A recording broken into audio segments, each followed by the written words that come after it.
안녕하십니까 여러분. 강명도TV 자유조선을 시작하겠습니다. 오늘도 일상적인 생활을 하지 못하고 고통스러워하는 팬 여러분들, 국민 여러분들께 정말 위로의 말씀을 드립니다. 그리고 저는 언뜻 전 세계에서 겪고 있는 오늘의 이 상황을 보면서 이런 시가 하나 생각났습니다. 여러분들도 이 시를 한번 찾아보시고 처음부터 마지막까지 한번 읊어보시면 그래도 마음의 위로가 되는 것 같습니다.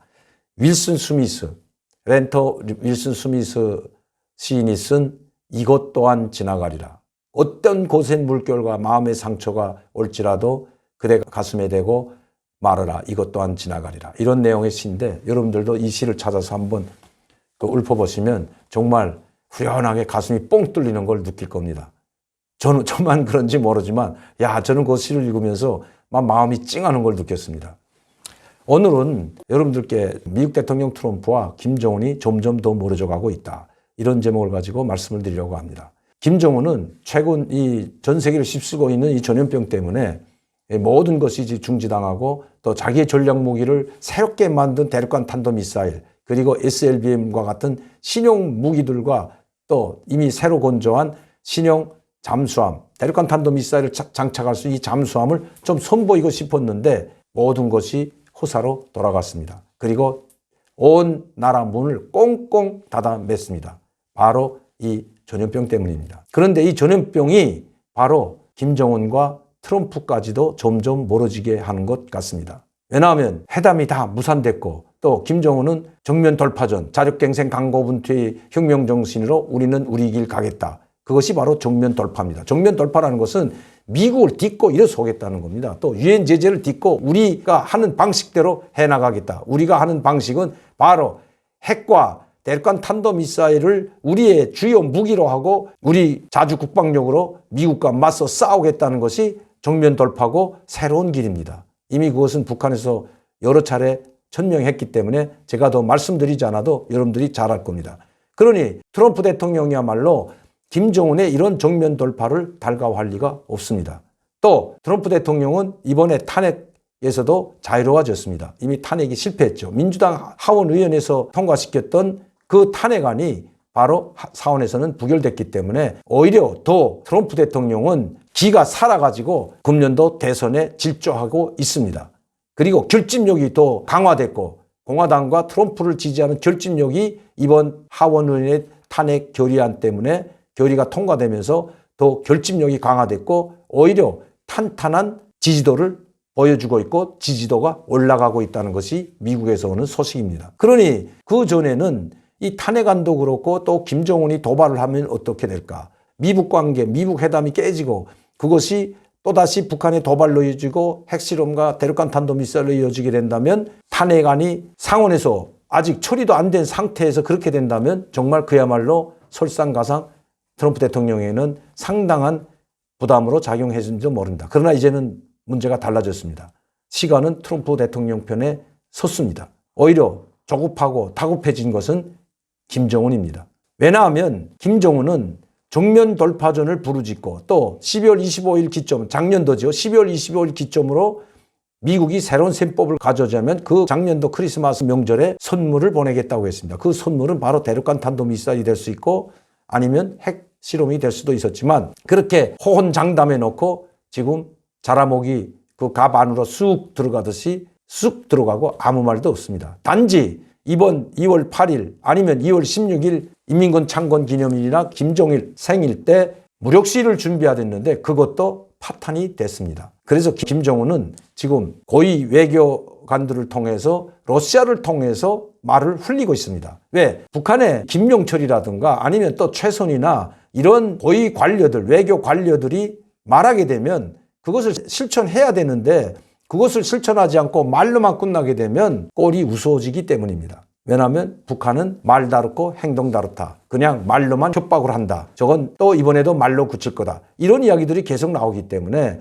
북한에서는 고위 인사들이 나서서 이제는 미사일을 발사한다든지 아니면 새로운 신형 무기를 보여준다든지 이런 말을 공식적으로 하지 않습니다. 12월 25일 전까지만 해도 김영철이, 최선희, 김계관을 비롯한 최고위 계층들 총동원해서, 외교통 총동원해서 새로운 무기를 보게 될 것이고, 우리는 우리 갈 길 가게 될 것이고, 세계가 깜짝 놀랄 만한 신형 무기가, 전략 무기를 손보게 될 것이라는 말을 소슴없이 했지만, 또 최선희와 같은 사람은 늑다리 미치광이라는 말도 소슴지 않았지만, 최근에는 어떤 고위층도 말을 아끼고 있습니다. 특히 외교통은 전무, 이용호, 이수용이 모두 교체되고, 김영철이, 강경파라고 하는, 최강경파라고 하는 김영철이까지도 봉우리가 된 상태입니다. 그런데 묘하게도 북한 주재 러시아 대사인 알렉산드르 마체고라라는 그 대사를 통해서 포문을 열었습니다. 그 포문을 열었다기보다 알렉산드르 대사의 입을 빌려서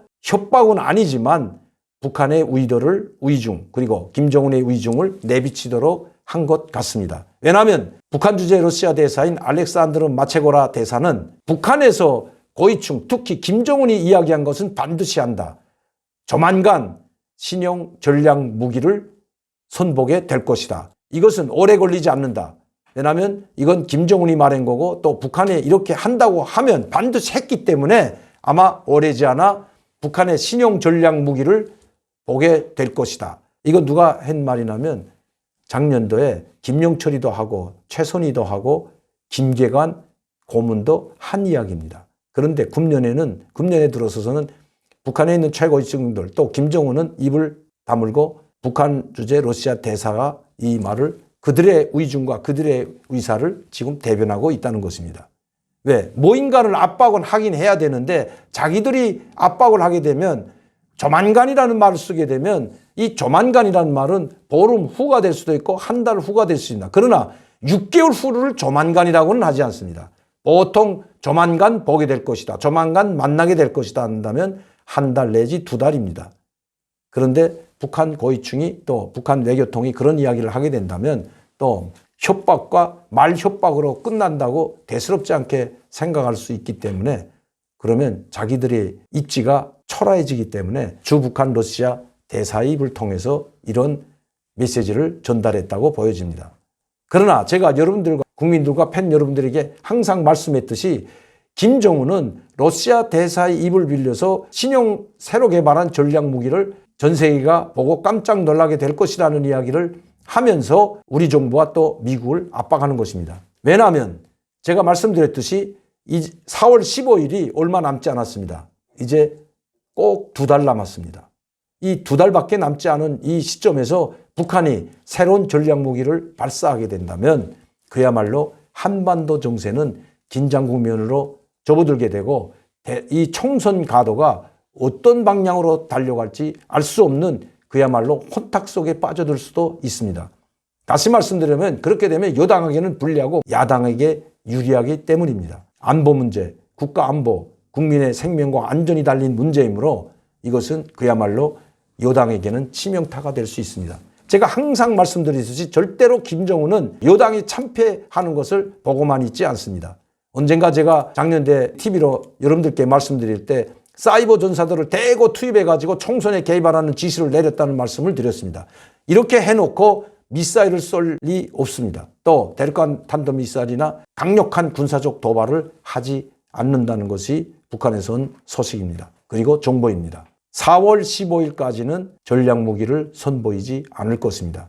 그 전략 무기는 대륙간 탄도미사일, 즉 잠수함에서 발사하는 대륙간 탄도미사일 6,000km 이상 나가는 그 무기일 수 있고, 또 하나는 핵실험일 수가 있다는 것입니다. 소형 핵탄두를 탑재한 대륙간 미사일 발사 실험을 할 수도 있다는 것이 북한입니다. 이렇게 되면 대형 악재입니다. 북한에서는 대형 악재이고, 미국도 트럼프도 이렇게 되면 가만히 있지 않을 것입니다. 이제 북한은 트럼프와 미국 정부의 의중을 다 파악했습니다. 절대 진정으로 핵 포기를 하지 않는다면 유엔 제재를 철회하지 않는다는 것을 잘 알고 있습니다. 그렇기 때문에 김정은의 마지막 카드는 남한과 미국의 사이를 갈라놓고 서로 한미 동맹 관계를 파괴시키는 쪽으로 갈 확률이 높다는 것을 제가 여러 번 말씀드렸습니다. 그렇게 하려고 준비하고 있습니다. 그렇게 되면 트럼프 대통령과는 점점 더 멀어지고 관계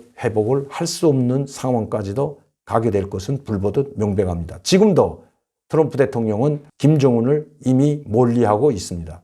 어제 CNN에서 방송했듯이 트럼프 대통령은 대선 전까지 김정은을 만날 의향이 없다고 했습니다. 또 만에 하나 스웨덴 회담에 나와서 미북 관계가 다시 고위급 회담에서 돌파구를 찾아서 진정으로 핵포기를 선언하거나 핵무기 리스트를 제출하고 미국이 바라는 모든 것을 협상 테이블에 올려놓는다면, 그리고 그것이 타결돼서 트럼프 대통령한테 보고된다면 대선 전에도 만날 수 있지만 그럴 확률은 1만 분의 1도 되지 않는다는 것을 트럼프 대통령이 이제는 알았다고 합니다. 그래서 그렇게 트윗에 자주 올리던, 김정은에 대해서 자주 올리던 글도 최근에는 전혀 올리지 않을 뿐만 아니라 국정연설에서조차까지 북한의 핵 문제는 단 한마디도 언급하지 않았다는 것이 미국의 소식입니다. 우리 대한민국을 사랑하고 자유민주주의를 사랑하고 시장경제를 사랑하고 자유와 평화와 인권을 사랑하고 소중히 여기는 우리 우파 국민들과 또 우리 자유대한민국을 사랑하는 모든 국민들에게는 그나마 다행한 일인지 모릅니다. 나라를 지킬 수 있는 마지막 보루인지도 모릅니다. 오늘도 강명도 TV를 시청해 주시고 항상 저를 사랑해 주시고 격려해 주시는 팬 여러분들과 국민 여러분들께 진심으로 감사를 드립니다. 앞으로 좋은 정보와 소식을 보내드릴 수 있도록 최선을 다해서 방송을 하겠습니다. 감사합니다.